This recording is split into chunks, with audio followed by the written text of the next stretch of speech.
Welcome back to the Pioneers Sideline. I'm your host, Aaron Cooney, and when I left, we said that we were going to talk a little bit more about the road ahead, and we're going to do that right now. Kelly Reed's still with us here off to my right. So let's take a look. Pioneers, 8 games on their schedule for this week, and a couple big matchups for the Pioneers. They'll be taking on Carlo on Tuesday at 3 p.m. Doubleheader there. It's USG T-shirt night, and there'll be fan vans for that one, so be sure, as long as the weather holds up, weather permitting, get out to that one, get your free T-shirt, cheer on the Pioneers as they're taking on the AMC leading Carlo Celtics, 25-6 overall. And then they'll finish up with a long weekend of games. Slippery Rock on the 12th for a doubleheader there. 11-12 overall is Slippery Rock. Gannon, 23-10. Pioneers will take them on the next day on the 13th. And then a makeup there against Notre Dame College of Ohio. They'll visit South Euclid, Ohio for the doubleheader there to make it up. And Kelly Reed, Carlo is really the matchup that we've had circled ever since the Pioneers started on their bit of a run. And it's going to see how they're going to play up and take on Carlo, who's now receiving votes in the NAIA overall. Oh yeah, definitely. It's a big test for these girls. At the beginning of the season, I sat down with Coach and I asked her about this game in particular, and she was positive and optimistic about how they were going to approach this game and the girls that they had coming in and how they were going to face it. And I do believe that these girls have a good chance of winning. However, it's going to be a very challenging game for them, and I don't see it being a high-scoring game like previous games that they had.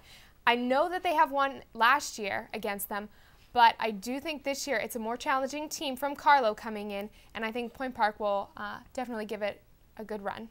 How do you see Point Park matching up? Because Carlo's putting up 7 runs a game.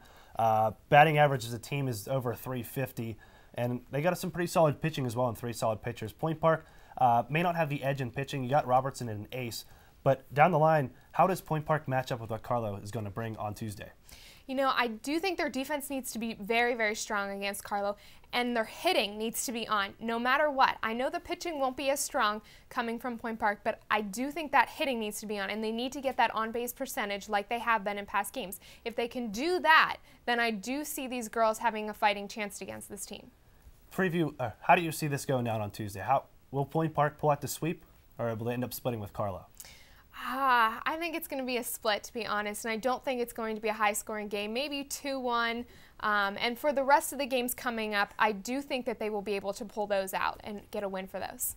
And we'll see, taking on Slippery Rock, Gannon and Notre Dame will have those for you and the analysis from Kelly Reed, hopefully, next week. We're going to switch it over to the baseball side of things as we bring in Chris Hoffman here to take a look at the road ahead for the baseball team, as they got a pretty tough slate of games on their schedule as well. 8 more for the Pioneers in baseball, taking on Clarion 7-21, Glenville State 4-23 overall. That'll be on Wednesday, and then a home against Walsh, another AMC team, an AMC rival that Point Park's going to bring in another time that Chris, Point Park can have some trouble, as we can probably look past these couple games here against Clarion and Glenville State, but this on your schedule, you got Walsh circled for this this home and home.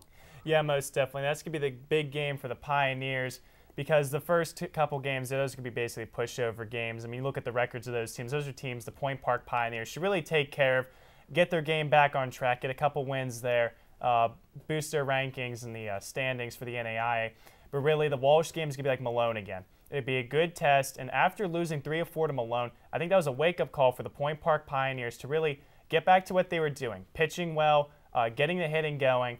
And Walsh, I mean, I could see it being a 2-2 split or a 3-4 in favor of the Point Park Pioneers, because they got that call from Malone that basically says, you know what, if we're going to compete on the national level, we need to start taking care of business in the field, at the plate, and on the mound. So they got the wake-up call, Chris, and then how do the Pioneers get the bats rolling again here in these 8 games coming up? Because that was really what killed them against Malone. Just could not consistently be on base and knock in runners when they had them in scoring position. I say go back to what they did against Houghton, and a lot of that was just 2-out magic. Anytime they had runners on base with 1 out or 2 outs, they got them around to score. Against Malone, we saw if they had a runner on base with no outs, they couldn't get them around to score. Playing small ball and getting the bats and getting people on base is what got the Pioneers the wins against AMC rival Houghton, and that's what they need to do if they're going to win against Walsh. Walsh coming in for the home and home. That game Saturday, those doubleheaders will be live on 6:70 a.m. WPPJ. Tune in online. You can listen to those there as we bring you that broadcast. That's going to do it for us here. Baseball and softball, Kelly Reed and Chris Hoffman, thank you both for joining us here. We're going to step away for a break, and when we come back, We're going to talk NHL playoffs with Kevin Calhoun, Chris Hoffman, and Matt Desmond over at the Courthouse Cavern Case of the Week site right after this.